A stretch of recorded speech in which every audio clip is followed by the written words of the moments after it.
বিসমিল্লাহির রহমানির রহিম। ভাই ও বোনেরা, যে যেখান থেকে আমাকে দেখছেন এবং শুনছেন, আপনাদের সবাইকে আমার সালাম, আসসালামু আলাইকুম। আশা করি আপনারা ভালো আছেন, আমিও ভালো আছি। UK property gossip by Tasmina YouTube চ্যানেলের পক্ষ থেকে জানাই শুভেচ্ছা। আজ অগস্ট মাসের 24 তারিখ শনিবার 2024। এই মুহূর্তে লন্ডনের তাপমাত্রা আছে 17 ডিগ্রি সেলসিয়াস। তবে সকাল থেকেই গুড়ি গুড়ি বৃষ্টি হচ্ছে।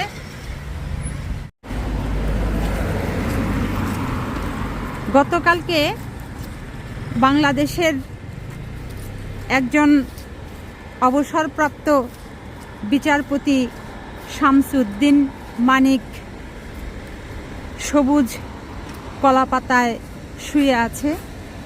ফেসবুকে এরকম ছবি দেখলাম।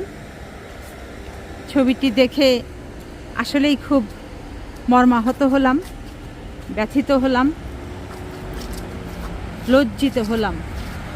বিচারপতি শামসুদ্দিন চৌধুরী মানিক সাহেবের জীবনীতে আমলনামায় অনেক ঘটনাই আছে। এটি আপনারা সবাই কম বেশি জানেন। তবে এই বিচারপতি শামসুদ্দিন চৌধুরী মানিক সাহেবের আমলনামা থেকে আমি মাত্র একটি ঘটনা নিতে চাচ্ছি এবং সেটি নিয়ে আজ কথা শুরু করতে চাচ্ছি। সেটা হলো, উনি যখন বাংলাদেশ থেকে বাংলাদেশের বাহিরে বিদেশে কোনো দেশে যাত্রা করতেন, প্লেনে টিকিট কিনতেন ইকোনমি ক্লাসের, আর প্লেনে উঠে গিয়ে বসতেন বিজনেস ক্লাসে। যখন ওনাকে ওই প্লেনের লোকেরা বলতেন যে আপনার টিকিটটা হচ্ছে ইকোনমি ক্লাসের, অনুগ্রহপূর্বক আপনি ইকোনমি ক্লাসে গিয়ে বসেন, তখন ওই প্লেনের ভেতরেও ওনাদের সাথে উনি বাকবিতণ্ডায় জড়িয়ে যেতেন, ঝগড়াঝাটিতে জড়িয়ে পড়তেন।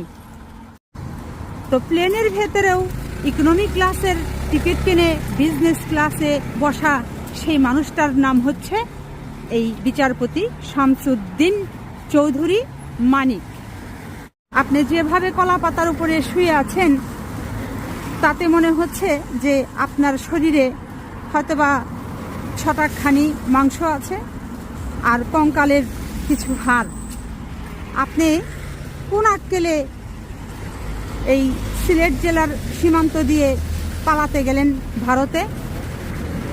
আপনি তো মান সম্মান ইজ্জত কিছু রাখলেন না। বিচারপতি মানিক সাহেব, আপনি এই কাজটি মোটেও ঠিক করেননি। আপনি আপনার মান সম্মান ইজ্জত তো খেয়েছেনই, সেই সাথে আরও অনেকের মান সম্মান ইজ্জত নষ্ট করেছেন। যেমন বলা যেতে পারে, 1 নম্বরে হলো আপনার বাড়ি মুন্সিগঞ্জ, অর্থাৎ আপনি মুন্সিগঞ্জের পোলা, 80 টাকা তোলা। এই মুন্সিগঞ্জের পোলা 80 টাকা তোলা, এদের আপনি ইজ্জত নষ্ট করেছেন। 2, আপনার নামের সাথে চৌধুরী আছে, এই চৌধুরী বংশের লোকজনদের আপনি কলঙ্কিত করেছেন। 3, আপনি আপনার নামের সাথে বিচারপতি লাগান, এই বিচারপতিদেরকে আপনি ছোট করেছেন। 4, আপনি সবসময় বলেন, নিজেকে জাহির করেন যে আপনি বঙ্গবন্ধুর আদর্শের একজন সৈনিক। সেই বঙ্গবন্ধুর আদর্শের সৈনিক হয়ে আপনি এই ধরনের একটি কাজ করবেন, সেখানেও আমি মনে করি আপনি তাকেও ক্ষুণ্ণ করেছেন, ছোট করেছেন। আওয়ামী লীগ বাংলাদেশের একটি বড় রাজনৈতিক দল, সেই দলের আপনি একজন সমর্থক বলে আপনি পরিচয় দেন। সেদিক থেকে বিচার করলে সেই আওয়ামী লীগ রাজনৈতিক দলকেও আপনি ছোট করেছেন, নিচু করেছেন, লজ্জায় ফেলেছেন। সম্প্রতি বাংলাদেশ থেকে দেখছি অনেক নেতারাই পানিতে ঝাঁপ দিয়ে নদীতে পড়ছে। নাফ নদীতে অনেকে সাঁতার কেটে কেটে বার্মায় পালাচ্ছে। আবার অনেকেই বাংলাদেশের বিভিন্ন সীমান্ত দিয়ে ভারতে পালাতে চেষ্টা করছেন। বিচারপতি মানিক সাহেব, আপনাকে এই বাংলাদেশ ছেড়ে পালিয়ে ভারত যাওয়ার কুবুদ্ধিটা কে দিয়েছিল বলেন তো? বিচারপতি মানিক সাহেব, আপনার বাংলাদেশ থেকে এইভাবে ভারতে পালিয়ে যাওয়ার চেষ্টা করাটা ঠিক হয়নি, সিদ্ধান্ত নেওয়াটা সঠিক হয়নি। কারণ আপনার শরীরে মাংস বলতে কয়েক ছটাক হয়তো মাংস হতে পারে, খালি হাড্ডি আর হাড্ডি। এরকম হাড্ডি সার কঙ্কাল দেহে আপনি কি করে এই জঙ্গল দিয়ে পালিয়ে পালিয়ে ভারতে যাওয়ার চেষ্টা করেছিলেন? আপনি তো স্মার্টলি যেতে পারতেন, কারণ অনেক নেতা নেত্রী তো অনেক স্মার্টলি বাংলাদেশ থেকে পলায়ন করেছে, বাংলাদেশ থেকে চলে গেছে। তাকিয়ে দেখেন ব্যারিস্টার সুমনের দিকে, তিনি কি সুন্দর স্মার্টলি পালিয়ে চলে গেছে। সব কিছু আবার ওখানে গিয়ে প্রত্যেক দিন ফেসবুকে লাইভে আসতেছে, বিভিন্ন উপদেশ দিচ্ছে, আদেশ করছে, পরামর্শ দিচ্ছে। এইভাবে পলায়ন ছলায়ন না করে ঘরে থাকতে পারতেন, ঘরে অবস্থান করতে পারতেন। আপনাকে মান সম্মানের সাথেই, যদি অন্যায় অপরাধ করেই থাকেন, আপনাকে মান সম্মানের সাথেই আটক করা হতো। সেক্ষেত্রে আপনাকে এই জঙ্গলের ভেতরে কলা পাতার উপরে শুয়ে থাকা এই করুণ দৃশ্য জাতিকে দেখতে হতো না। আপনি মান সম্মান ইজ্জত, নিজেরটা তো নিজে খেয়েছেনই, অন্যদেরও মান সম্মান ইজ্জত, বাংলাদেশের মান সম্মান ইজ্জত আপনি নষ্ট করে দিয়েছেন। আপনি তো চাইলে ঘরেও থাকতে পারতেন, কারণ বাংলাদেশ গত 5ই আগস্ট 2024-এ নতুন করে স্বাধীন হয়েছে।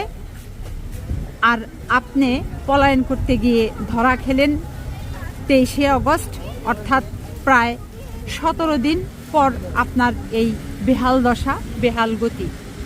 এই 17 দিন যেহেতু আপনি বাংলাদেশে নিরাপদ ছিলেন, আপনাকে কেউ কোনো ডিস্টার্ব করেনি, কোনো হুমকি দেয়নি, কোনো কিছুই দেয়নি, আপনি স্বাভাবিক জীবনযাপন করতেছিলেন। তাহলে কার কথা মতো, কার কান বুদ্ধিতে আপনার এটা মাথায় এসেছিল যে পালিয়ে ভারত যাবেন?